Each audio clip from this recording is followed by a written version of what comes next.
দেখো, যদিও খুব সহজেই আমরা স্ক্রিপ্ট ট্যাগটার ভেতর আমাদের যাবতীয় জাভাস্ক্রিপ্ট কোড লিখতে পারি, বাট একটা রিয়েল ওয়ার্ল্ড অ্যাপ্লিকেশনে এরকম হাজার, এমনকি লাখের উপরও লাইনস অফ কোড থাকে, যেটা এভাবে ইনলাইন স্টাইলে লেখে ম্যানেজ করা কোনোভাবেই পসিবল না। তাই আমরা আমাদের জাভাস্ক্রিপ্ট কোড এইচটিএমএল কোড থেকে আলাদা একটা জায়গায় লিখব। তুমি জিনিসটাকে এভাবে ভাবতে পারো যে তোমার বাসার পড়ার টেবিলে তুমি তোমার বই খাতা রাখো, আর কিচেনের টেবিলে তোমার কিচেনের জিনিসপত্র রাখো, তাই না? এখন তুমি নিশ্চয়ই কিচেনের টেবিলে তোমার বই খাতা রাখবা না, রাইট? এই কনসেপ্টটাকে বলে সেপারেশন অফ কনসার্নস, আর প্রোগ্রামিংয়েও আমরা এমন একটা কনসেপ্ট ইউজ করে থাকি।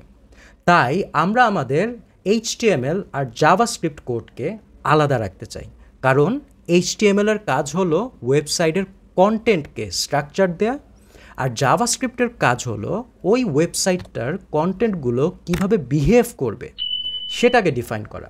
ফর এক্সাম্পল, একটা বাটনকে ক্লিক করলে কি হবে, একটা কার্ডের উপর হভার করলে কি হবে, এগুলো।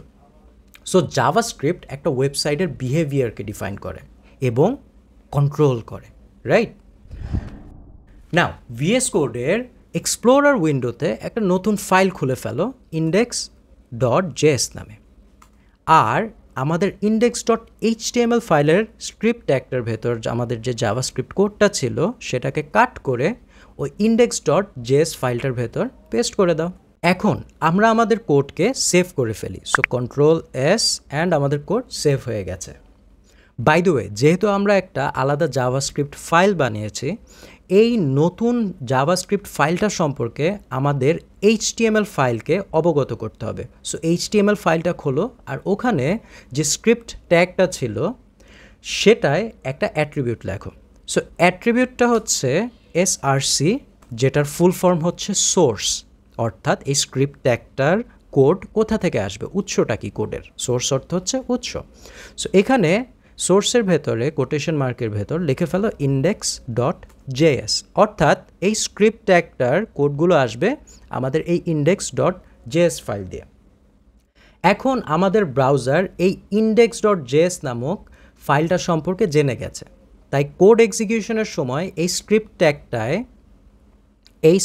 ট্যাগটায় রেফার করা এই index.js ফাইলটার জাভাস্ক্রিপ্ট কোডকে আমাদের ব্রাউজার এখন এক্সিকিউট করতে পারবে।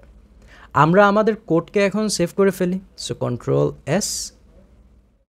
এখন ব্রাউজারে যদি আমরা যাই তাহলে দেখব যে আমাদের সেই হ্যালো ওয়ার্ল্ড মেসেজটা কিন্তু এখনও রয়ে গেছে। সো এই যে আমাদের হ্যালো ওয়ার্ল্ড মেসেজটা, আর এটা এসেছে index.js থেকে। আগে ছিল এটা index.html, বাট এখন এই মেসেজটা আসছে আমাদের index.js থেকে। একটু জুম আউট করে নি, ওকে। সো এটার অর্থটা হচ্ছে কি, আমাদের কোড কিন্তু এখনও কাজ করছে ঠিক আগের মতোই, বাট এখন এটা আরও ম্যানেজেবল হয়ে গেছে, কারণ আমরা আমাদের জাভাস্ক্রিপ্ট কোডকে আলাদা একটা ফাইলে নিয়ে এসেছি। সো নেক্সট লেকচারে আমরা এই একই কোডকে Node.js দিয়ে এক্সিকিউট করব। So see you there.